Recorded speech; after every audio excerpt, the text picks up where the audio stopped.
The women's soccer team closed out their season with a pair of games this past week.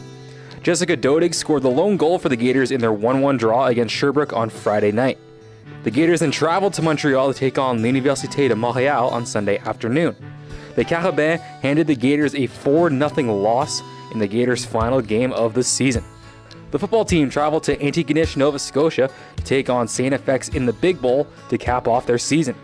The Gators fought hard but ultimately came up short, losing by a final score of 27-14.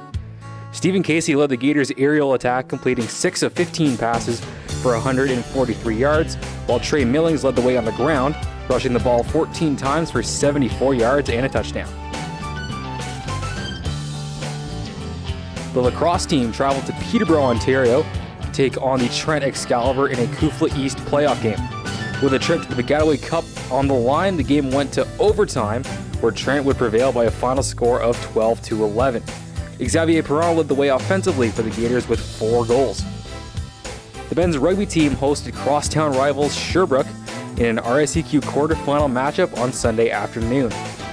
After the Gators forced a turnover in a scrum with no time left, Marceau Bertin went on a crucial run that ended with a pass to Paul Gehrig, who scored the game-tying try with no time left on the clock.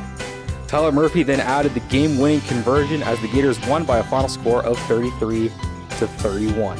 Jessica Dodig of the women's soccer team and Marceau Bertin of the men's rugby team are this week's Provigo Robert Laffont Bishops Athletes of the Week. This week for the Gators will kick off on Friday when the men's rugby team heads to Montreal to take on ETS in a semi-final matchup at 8 p.m. Then on Saturday night, both the men's and women's basketball teams will kick off their regular season against UQAM in Mitchell Gym, with the women going at 6 p.m.